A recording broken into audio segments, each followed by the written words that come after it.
Welcome everyone to, I think, the third instructional innovation workshop this semester. Uh, we will spend the next hour talking about listening and speaking activities in new digital landscapes. Um, we do realize that the title is a little bit vague. By the new digital landscapes, we are implying chiefly social media. Um, so um, that is that. As I mentioned, the presentation will be conducted by me and Lee Abraham. Hi, Lee. Can you say hello? Hello, everybody. Thank you for joining us. Happy Wednesday. Halfway there. Ooh. And thank you, Lee. And the way that we structured it is going to be a bit of a dialogue. We'll try to mutually complement each other, and also there will be some back and forth, some switching going on. So we'll be moving in and out between the presentation and Flipgrid. Before we begin, speaking of Flipgrid, it would be good for those of you who would like to actually actively participate in today's workshop to have an account to be established on the platform, and you can do that using your Lion Mail or Google accounts. The URL is just flipgrid.com. You sign in with Google and input your your Columbia email and password. If you are joining us from your computers, from your desktops, make sure that you use Google Chrome. I will just leave it at that. You can try to experiment with other browsers. It may or may not work. If you're using your Google Chrome, make sure that you have your camera and your microphone enabled. Otherwise, you won't be able to take advantage of Flipgrid's features. And if you're joining us on the mobile device, which is also possible to do either through your smartphone or a tablet, you would have to download the Flipgrid app first. If you've participated in any of the previous workshops that we did with Flipgrid, on Flipgrid, all of this should sound relatively familiar. I'm not going to be introducing Flipgrid. By now, I think we're all familiar with the tool. It is a platform that allows for asynchronous content sharing. The content is chiefly video and audio. Recently, there have been a number of updates that allow you to post content that is strictly audio. You can also post text with certain limitations that we will touch on in the later part of this workshop. And you can also, upload. So you can upload your own videos and audio files, but you can also record directly from Flipgrid to Flipgrid. So with that being said, let us just jump right into what we prepared for today. And what we wanted to do is to actually demonstrate how Flipgrid, with its certain affordances in conjunction with social media, could be used to structure activities for listening and speaking. And we did that with a few broader learning goals or pedagogical objectives in mind. And I was wondering if Lee, you could maybe start us on that kind of, touch on the thinking process behind it. Sure. Thank you, Simon. So actually, the thinking process grew out of consideration, as many of us have, as we're thinking about our lesson plans for the next day or the next week or the next couple of weeks. At this particular point in the semester, the topic that they've been working on previously for the last day or so, last 2 days, has been hobby vocabulary or leisure free time activity. So what Simon and I are showing you today grew out of a real need to think about the ways in which technologies and tools can allow us, along with content from social media Simon was talking about, how do we look at the intersection of the nexus of content, media, or social media in this case, and organize all of that around students' interaction amongst themselves? So what you see there on that particular slide are some of the frameworks for these particular activities, as well as the grammatical and lexical items that that students will be using.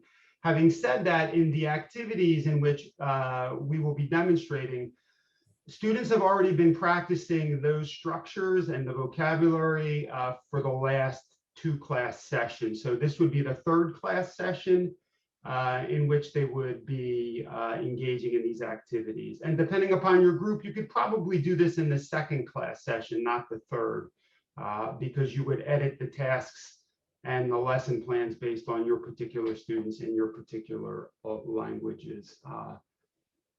And so in planning the lesson for last week and for this week, one of the frameworks, and I use many of them, those 2 are there, are the can-do statements. And in the next slide, many times I think about lessons in terms of, we all do, what we want our students to do by the end of a particular activity, the end of a particular lesson. So oftentimes I will look back at ACTFL, or the European language portfolio also has a series of kind of can-do self-assessment statements. And those kind of guide my lesson planning in a real way. So for example, we're going to talk about Flipgrid. What do I want my students to do? And what's the right tool that fits the student or the learner set it can do? So what you're going to see in the next, for the rest of the workshop, is we are going to walk you through a series of activities that take advantage of the affordances of Flipgrid for these particular can-do statements that you see on slide 4.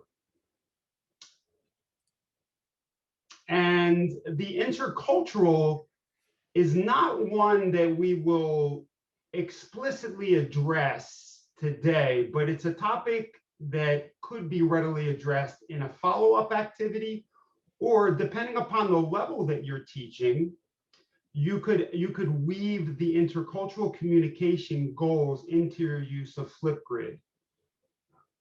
And again, for this particular activity, it is focusing on elementary, or what we would call novice, or A1, A2 in the European framework. But again, you can edit these tasks according to the levels that you're teaching. These are not level dependent tasks, right? You can edit the tasks and incorporate that intercultural component on slide 4 at intermediate or even elementary 2 level.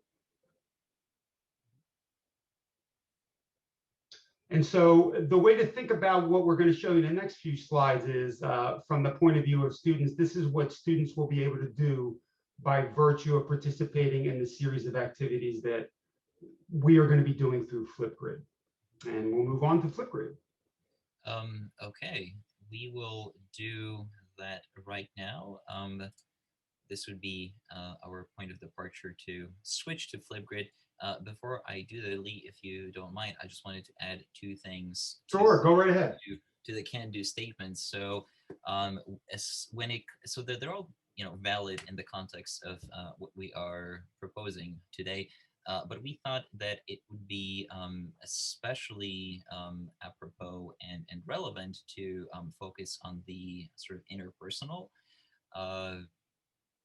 layer of can-do statements, or dimension of can-do statements, and consider that dimension within the context of social media, and specifically of these new digital landscapes that our students are inhabiting these days, and increasingly so. If pandemic seems to have only accelerated those trends that have already been in place.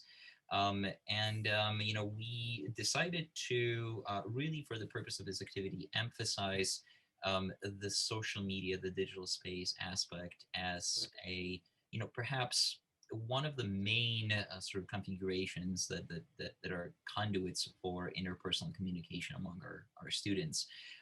We thought that if students were to, be able to fully participate in the target language discourse, they need to know how to function in these settings, how to use certain features of those genres, and how to use that to use all those features, to use all that they have at their disposal to convey themselves. And so Flipgrid, it is important to keep in mind that in the context of these activities, it's just a delivery platform. What we really want to focus on is the social media aspect and the content that is put up on social media by our students, and you know, as a means of self-expression. So what we will do is we'll switch over to the activities that we prepared for today. And what I will do is I will sort of walk you guys through them, demonstrate how they work, and then having done that, we will let you sort of play around with them so that you can see how your students may be potentially interacting with this stuff. So the first activity that we have here is titled, "What do they do in their free time?" And it is essentially asking you to watch the videos that we posted in the grid, to select one or maybe two if time permits, and to answer the question, what is it that these people do in their free time, right? In order to answer that question, your students can use some of the helping questions that are posted beneath these videos. If we click on a video here, just pause it, you see that the helping questions are also posted in the prompt. Let me go back here. Oops, really quick. Okay, this is activity number 1. And Lee, do you want to talk about the sort of pedagogical justification for this activity? Sure. The pedagogical justification in this particular case is to kind of serve as a warm-up activity, particularly for elementary levels. They've already practiced the vocabulary, so this is kind of what you would consider a warm-up activity based on the vocabulary. If you were to look at this at other levels of proficiency, you could begin to look at, and Simon will talk briefly about this later, you could look at elements of multimodal communication as well. And what I mean by that is this is a warm-up for vocabulary, but you could also have your learners think about, how did the person put together this? These are all TikTok videos. What is the music that you're listening to? Does the music align with what the video is showing? So there is a multimodal, multi-literacy communication element to this that you could also, depending upon the level that you're teaching, talk about in terms of remixing or content creating or creating videos. So that's a secondary pedagogical objective depending upon the level, but the primary objective, since this is targeting elementary level, is for them to essentially begin thinking about vocabulary of leisure time and hobbies and begin to articulate those in spoken communication. And the material that we are using for this activity was taken directly from TikTok. It is not entirely just from the target culture of the Spanish-speaking world. And that is to illustrate that, this could really come from any background and is applicable to, whatever language and culture you're working with, you're teaching. We chose TikTok because our students are into it. It is popular, it is intuitive, and they will, they will recognize it right away. So with that being said, let me just choose a video here. And this is clearly a skateboarding video. And so as an example of what a student would do, I'm going to record what I think is happening here. So to do that, I'm going to click on this camera right here. And hello, my name is Simon. I think what is happening in this image, this video, is skateboarding. Okay, and I will click next. Hello, my name is. I do not like watching myself. So I will just confirm. That's okay. Neither do I, Simon. Here's my response. I can add a text comment if I want to, but that's fine. I do not need to do that, and I'm going to go ahead and send it. And this is my response to this particular video. Okay, so pretty straightforward, I think. I'm gonna go back to the activity, to the exercise, and having demonstrated that, what I would like you to do is to do the same. So I will share the link to the Flipgrid activity in the chat box with everyone. And there it is. Again, what you would need to do is click on the link, which will take you directly to this activity. You see the videos that are posted right at the bottom. Open one that interests you. Watch a bit of it. I mean, they're relatively short. So let's say this one. And then record your response, your comment, by clicking the little camera button here. Okay. So let's take maybe 2 minutes to do that, and reconvene once there are enough of videos posted, and we'll be able to see the responses coming up here.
Okay, let's take one more minute. I'm gonna refresh to see if anything has been posted yet.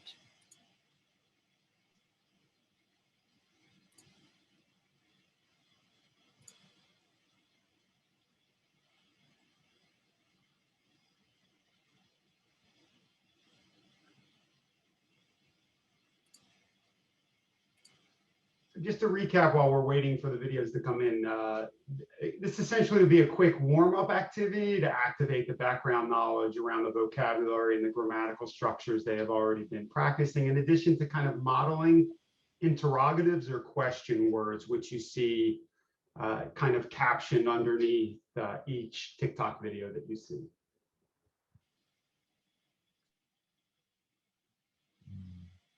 Okay, so we're about 5 minutes into the activity, and we see that there's already some content posted. So Guada posted a response as its own separate content tile, which is, you know, fine. No, don't play. I'm not going to play it. I thought we were supposed to create a new one. That's a good. That's It's an answer. I was answering the question about what do you like to do in your free time. So Okay, that is fine. These things that's will great. happen. I don't know how to delete the video when it's already there. Sorry. We can leave it. I'm not going to play it. So, you know, you may also find your students just making their own recordings in response to what they do in their free time, which is not really what the prompt is about. But you know, it's okay too. It has its own value. We have, what I want to do is just open up Paul's contribution here. So there's a big Poor man burnt here. And there are two contributions already, one by Chris and then one by Maria. So I'm not going to play them because we don't have the time for it. But if you are in class, it's always fun to you know, go into this and see how students are responding to these things. You know, you, depending on your class atmosphere, you may or may not want to do it in front of everybody. So that would be, and somebody replied to Wada's video, and then Piero recorded his own response. You know, that's fine. The challenge here is that we don't really know what activity those responses are to, right? Because they're not listed. They're not assigned to anything specific. But yeah, like I said, all good. So this was the first activity, as Link mentioned. That was our warm up, you know, schema activation, and with having been already, you know, warmed up and sort of acquainted with how Flipgrid works and what we want our students to do, I think we're ready to move on to our next activity, which is let me just open it up from here. There we go. And I'm gonna really quickly paste the link to it in the chat box. Actually, no, before I even paste the link, I need to demonstrate it to you. So in this second activity, you will see that it's a continuation of what we have done in the first one. And here, what we want our students to do is to actually record their own responses to the prompt, where they talk about their favorite free time activity or their favorite pastime. Lee, do you want to maybe fill it in a bit? Sure. So in this particular activity, the part of it is we have by participating in the first activity, by looking at TikTok videos and kind of activating background knowledge and using the vocabulary and responding to questions, WH questions, students are now ready to begin this particular activity. And by doing that first activity again, they can begin to think about elements of multimodal communication. How do I organize a video? How am I going to talk about my free time activity? So the other activity also, in a sense, not only activates background knowledge with grammar and vocabulary that they've already been studying, but also in a way, secondarily, can also get students thinking about how they want to talk about their free time, right? And as Simon was talking about, this is the kind of the social media component that a lot of our students are immersed in using content. They're content creators, right? They're creating videos, they're on video. And so the purpose of this activity, having seen and worked with a vocabulary in activity 1, is to have them talk about their free time activities, right? And so that could, as Simon was talking about, that could be done a number of ways. They can record directly in Flipgrid, or, and again, depending upon who your students are and their digital literacy skills, which we're going to be talking about on Friday at the colloquium, they could create their own video using whatever tool that they're used to using, TikTok or another recording tool, and then upload it upload it directly to Flipgrid. So Yeah. Simon, if you could talk them through a little bit about what you see there is an example of a video that I put together about an activity that I did with my free time. In my free time. Yeah, you could. This is an activity I did this with the phone, actually, and just uploaded it directly from the phone. It's done very spontaneously. This is the puzzle table at home, and so I just picked up the phone, shot the video, uploaded the video, and that was it. Completely unscripted. Completely not TikTok quality video, but certainly one that tries to convey a free time activity that I particularly do. Yeah, and this is a video that you already had recorded prior to this workshop. Correct, prior to the workshop, correct. And just threw it on into Flipgrid. Since this, I mean, we are riffing off of TikTok quite a bit here. We thought that you know, since it is a resource, right? It's a platform that if our students are engaged in it, we thought that we should allow them the opportunity to share the content that they already have recorded for themselves, you know, if it's suitable for the class. And to do that, we found a little tool that allows them to extract those videos directly from TikTok, from their accounts, save them locally, store them locally in their computers, and then upload them directly to Flipgrid as their own posts. So, of course, you know, they can, just like in activity 1, they can record directly using Flipgrid, but they can also upload their own pre-recorded content. What I will do is I will show the letter. So we've seen the final product of what Lee has done. I'm kind of going to walk you through the steps of just uploading my own video in response to this. So I will begin by recording a response, clicking this button right here. And rather than clicking the camera button, I will go to options. And from here, I will click upload clip.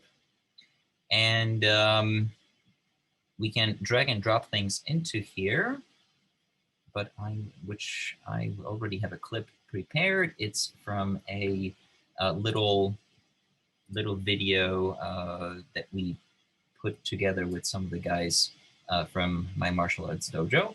So I'm gonna drop it into the edit box. And looks pretty good. I'm just gonna click next. And I like the way it is. Maybe just give it a title in just martial arts, and I will submit it. Boom. And upon submission, it should be visible here. Let me just record it. There we go. Okay. So, having demonstrated that, I will now share the activity link with you. And here's the chat. Is this Pierre is asking if his video can be deleted? Pierre, this is not real. This is dummy. This is just for the workshop. No worry. So here's the link to the activity that I'm currently sharing. So activity number 2, what do you do in your free time? Feel free to click on it. If you're working from your computer, so you're welcome, and you have a video that is, you know, short and suitable to share, you are welcome to upload it directly, or you can just record yourselves talking about your your pastime activity. Okay, perfect. I'm gonna go ahead and mute myself now, and we'll see what you guys come up with.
Okay, so it looks like the grid is slowly being populated.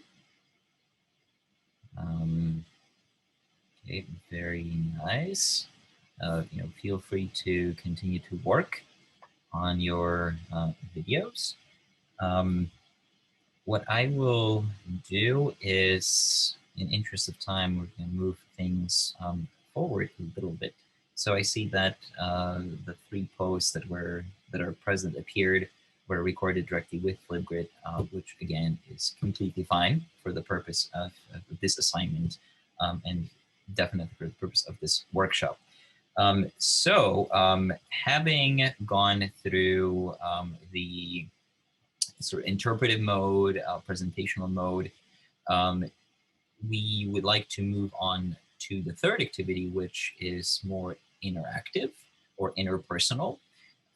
And for that activity, we will be staying with this template right here, and we'll have our students respond to the videos that are already posted on the grid, right? So the task here would be to select a video from the ones that are presented. So let's say that I would be interested in Lee's video about and to um,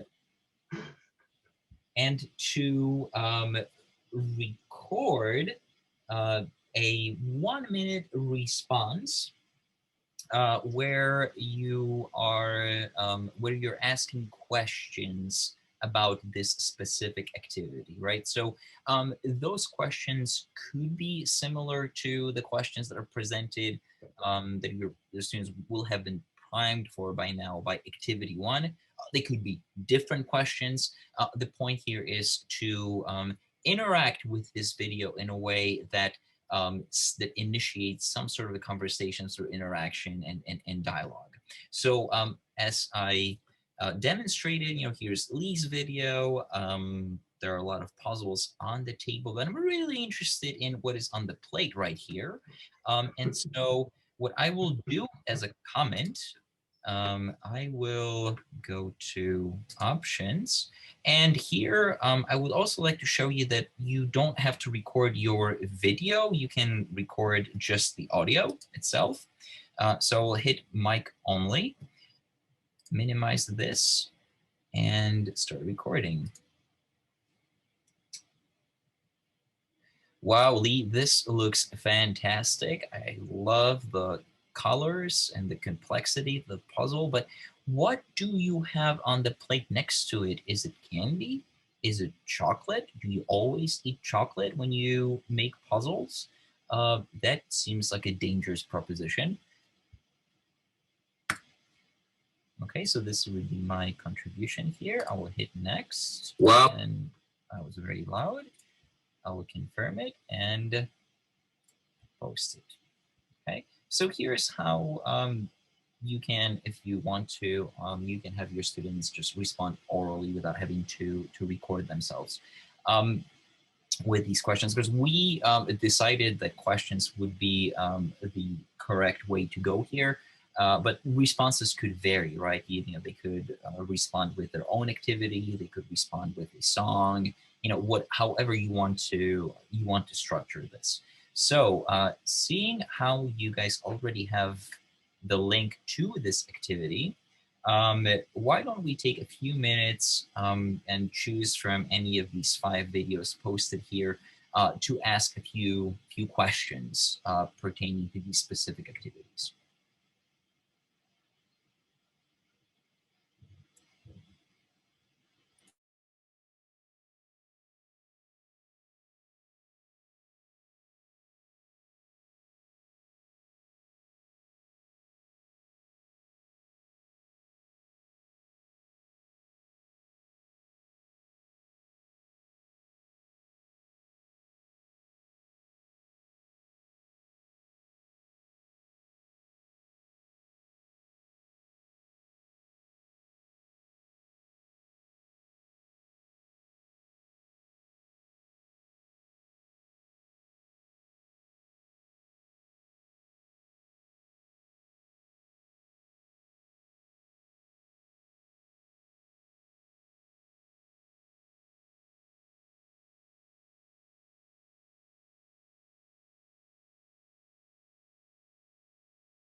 Nel mio tempo libero io amo leggere, passeggiare nel parco, correre, fare attività fisica e mi piace anche andare a visitare i musei e al cinema.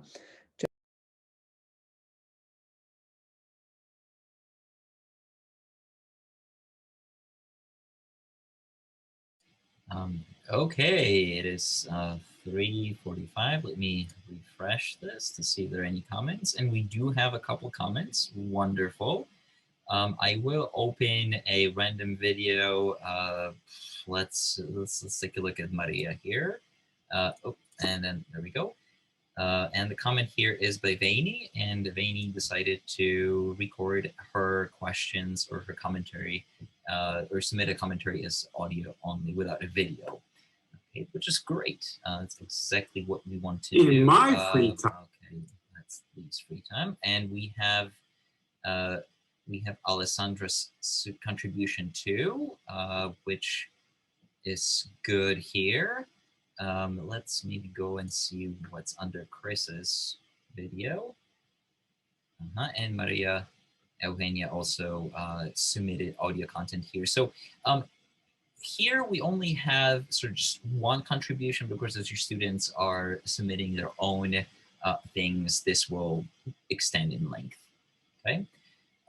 So now we've gone over 3 different activities that are that sort of combine various communication modes. We've done some interpersonal, we've done some presentational, we've done some interpersonal. It would be, but they were all listening / speaking activities. And what we could do now is, if we so choose, we can steer this task sort of towards, maybe some writing-based activities, which could also be easily done in Flipgrid. I'm just going to open Vaini's here by submitting a text comment, right? So so far we've seen how to record comments.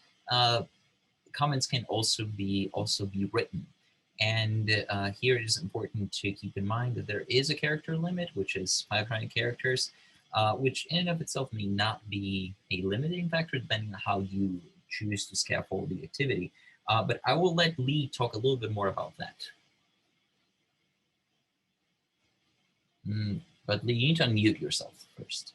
Sorry about that. So we think about the task cycle here. This would be kind of the final task, having worked through presentational, interpersonal communication, and then back to presentational communication. So we're kind of cycling back to presentational communication in the sense that there's going to be a written document based on that. So in this particular activity, and again, there are a number of ways in which you can structure the written task, if you will. We're just offering some suggestions. Many of you may have other ideas for how to work with a written task on here. So you could respond to Winnie's video prompt and ask, as Simon's typing in the box here, so you could type a response. You could type a reaction to the activities that she does. You can express agreement with the activities that she does. You could ask questions about where she does the particular activities. For example, when he talked about hiking, where do you hike, Winnie? When do you like to do hiking? At what time of day do you go hiking? Do you go hiking in the morning, or do you go in the afternoon? Right? And then, so depending upon the prompt that you want to provide your learners for free or leisure time activities, you could structure a brief written comments. And as Simon mentioned, there are 500 characters, but if we think about how commenting works in social media, that is entirely appropriate for this particular kind of medium, that is in this case Flipgrid. And so the other part of the activity could also be also summarizing your particular activity. So if you were to go back to the first grid, go back to the grid, my grid in the puzzle, I could then type a written response to my own activity. In my free time. Right, so I could go into my grid and kind of elaborate a little bit about why I do puzzles. And so that's another kind of take on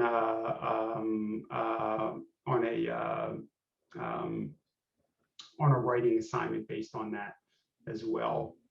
So you could either have presentational using the video that you've created, or do a presentational task or an interpersonal task around somebody else's video written in written form. We've done spoken, but you could also do written as well.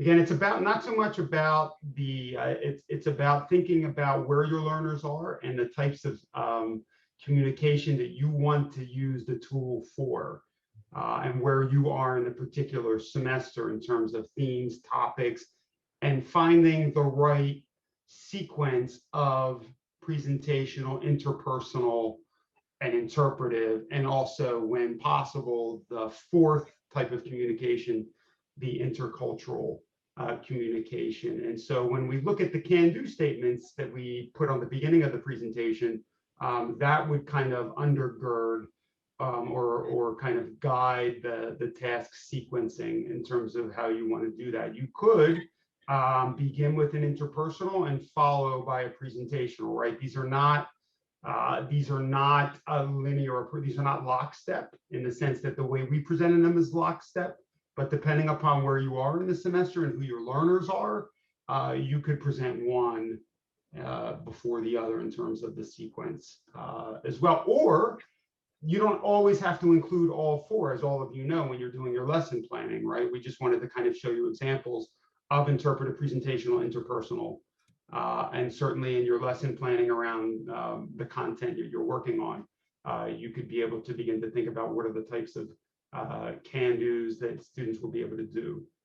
Or you don't have to do can-dos at all. You know, this is just the framework that we decided to use to sort of operationalize these. Correct. Absolutely. Thank you. Thank you for that, Simon. That's kind of the framework. But again, all of us have the kinds of ways of writing learning outcomes and learning objectives that we use for every lesson. And certainly the tool Flipgrid could fit nicely with the particular objectives and the ways in which you write them up for your lesson plans. Thank you for that, Simon. Yeah, we're not here to push the can-do statements for you. It was just an example to kind of show the kinds of ways of writing them, but I'm sure all of you have different ways of approaching that. And speaking of ways, we are about 8 minutes away from our from the end of the hour. So let us really quickly whiz through what we managed to cover today. I'm not going to go through all of these points. It's all listed in your in the slide deck. I just wanted to point out that every single activity is hyperlinked. So, and we will leave them online. So if you want to go back to them, you're certainly welcome to do so. We covered activity 1, 2, 3, and then as a follow-up, there is a possibility to open it up to a written activity, or maybe a reading activity, or a combination of the two. With just a little bit over 5 minutes to spare, I think it would be good to open this up to questions. So if you have any, please let us know. And thank you.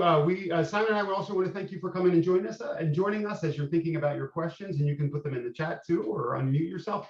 I would just add, as Simon was pointing out, we hope with this workshop that we're not here to provide, the answers. A lot of what we're trying to show you is to kind of give you examples of what can be done. And if you would like to share with us in the next 5 minutes ideas or have suggestions about these particular activities, certainly it's a workshop in the sense that all of you should feel free to contribute at this point in the Q&A in terms of questions, observations, suggestions, or comments, which is why when we thought about this workshop, we wanted it to be a workshop in the sense that interactive and having you work with each other and see each other's work